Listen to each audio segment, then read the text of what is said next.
एक वक्त वो था जब मियां नवाज शरीफ साहब ये फरमाते थे कि रात के अंधेरे में पेट्रोल की कीमतें नहीं बढ़ती बल्कि डाके डाले जाते हैं। आज उन्हीं की हुकूमत ने रात के अंधेरे में अवाम की जेबों पर डाका डाल दिया है। इसके ऊपर बात करेंगे कि इसकी इम्प्लिकेशंस क्या होंगी और मुस्तकबिल में इसके क्या नुकसान फेस करना पड़ेंगे। खुद तो मैं चैलेंज नहीं कर सकता जो बात आप फैटिफ के इजलास के हवाले से कह रहे हैं, लेकिन ये बात इतनी ग्लोरीफाई करने के लायक भी नहीं है जितना आपने फरमाया। यहाँ तक आ जाएगी, ठीक है, इंटरनेशनल मार्केट में प्राइस बढ़ी है। असल में बात ये नहीं है, कीमतें बढ़ गई, बात है उस बेदर्दी की। बेदर्दी बहुत है, एहसास नाम की कोई चीज नहीं है। और एक आध की बात नहीं, सारे सियासी लीडर झूठे वादे करते हैं, झूठे दावे करते हैं। रूस से तेल लेना जी, हाल मौजूद है ना जी?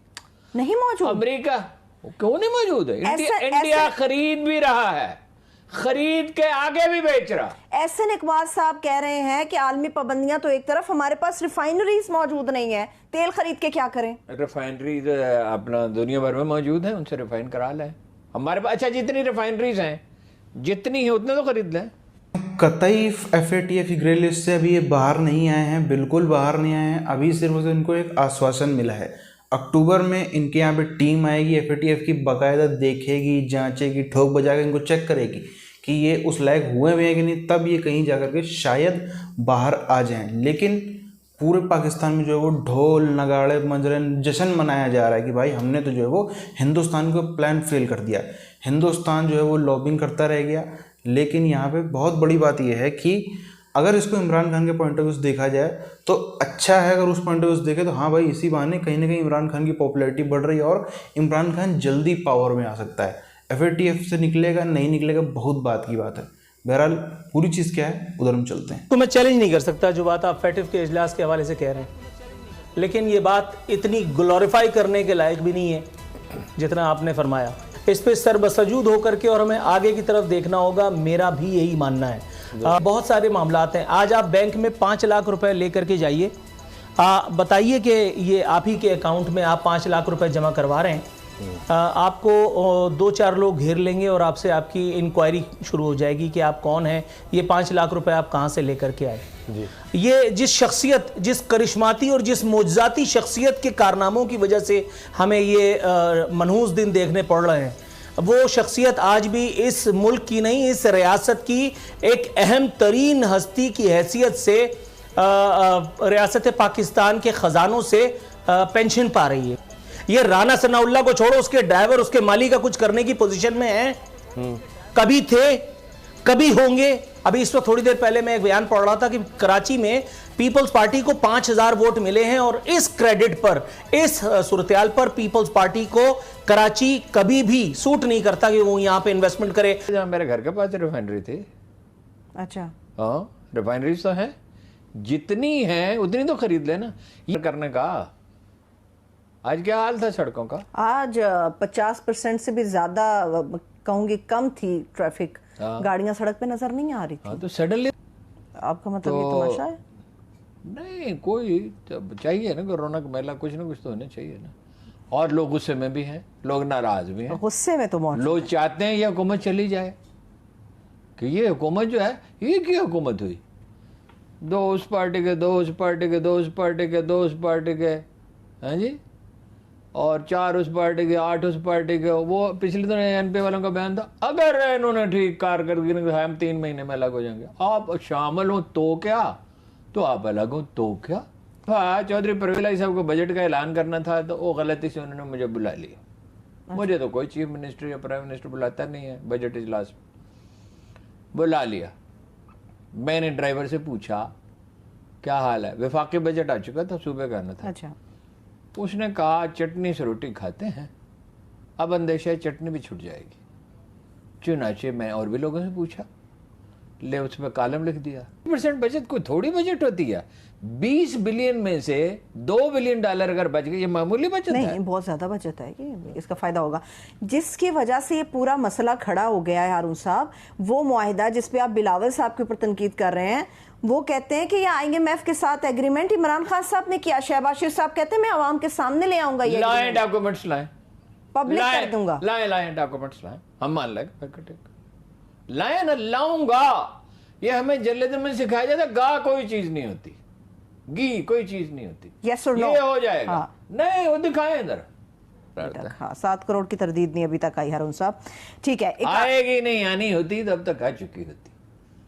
शहबाज शरीफ सब पैसा इस तरह ज़ाया करते हैं जैसे अमीर आदमी कोई फौत हो जाए, उसकी औलाद हो और खरबों रुपए पड़े हों और उनको खाने के लिए न दिया गया हो तो वो लुटाते हैं। मुल्क की दौलत शहबाज शरीफ जिस बेदर्दी से और उनके भाई साहब भी जिस तरह लुटाते हैं उसकी कोई मिसाल ही नहीं। और इनका क्या है, हुक्मरानों का और लीडरों का क्या भरोसा। ठीक है, वो कहते हैं अगर ये ना हो, हम कीमतें ना बढ़ाएं, मुल्क दिवालिया हो जाए। नहीं, वो सारे दलाइल ठीक है, मैंने आपको इसका जवाब दे दिया कि इसको 1 महीने 1.5 महीने की बजाय पहले दिन बढ़ाते। मैंने कहा था ना, आप पहले दिन कह रहे थे बढ़ा दें। हाँ। पहले दिन बढ़ाते, फिर 2 महीने का वक्फा डाल के बढ़ाते, फिर 2 महीने का।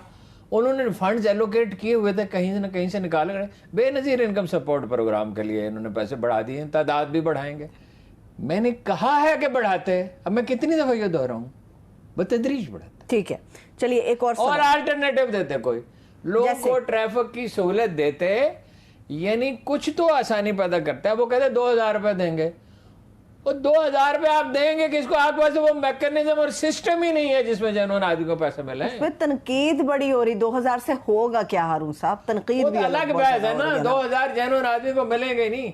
जो सफेद पोश है वो कहाँ हाथ फैलाता है। सब्जियों में पेट्रोल डाले जाता है, सीएनजी से पैदा होती हैं सब्जियां, दालें, चावल कितना महंगा हुआ है हारून साहब। जब आमदोरफ्त के अखराजात बढ़ जाएंगे, आमदोरफ्त के अखराजात 2-4 रुपए किलो बढ़ते हैं।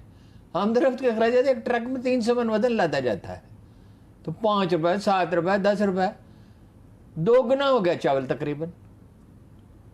ठीक कह रहे हैं आप। और इमरान खान साहब से हम कह रहे थे गैस का सौदा करेंगे, ये ठीक है, गुफ्ता साहब ने पॉइंट आउट किया, अगर जो खाम खा उसको दराज लंबा बड़ा कर दिया।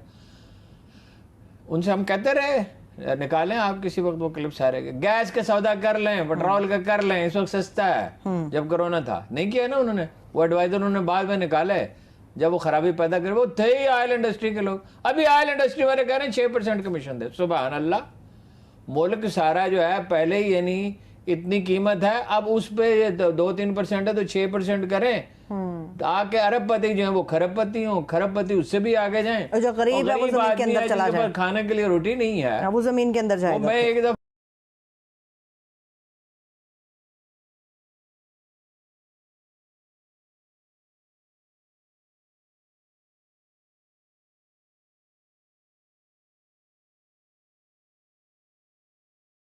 ग्रे लिस्ट से निकल करके ये कौम कर क्या लेगी?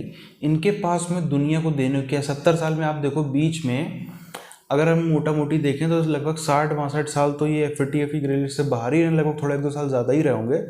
उतने सालों में इन्होंने कौन सा ऐसा करिश्मा कर लिया जो अब ये कर डालेंगे? पहली चीज़, अब ये देश जो है, ये चाहे FATF में हो, चाहे FATF में ना हो, चाहे बल्कि इनको दुनिया, इनके ऊपर पहले तो जो भी थोड़े बहुत हैं सब हट जाएं अगर, तब भी इनका कुछ नहीं हो सकता। बल्कि इनको अगर आप मान भी लो इस चीज़ को, अगर इनके पास में 10-20 बिलियन डॉलर भी मिल जाए इनको अलग से, तब भी ये देश जो है वो नहीं उभर सकता, क्योंकि प्रवृत्ति को आप नहीं बदल सकते, है ना। जो अगर समस्या होती, समस्या बदल लोगे जैसे जैसे, लेकिन प्रवृत्ति को आप नहीं बदल सकते।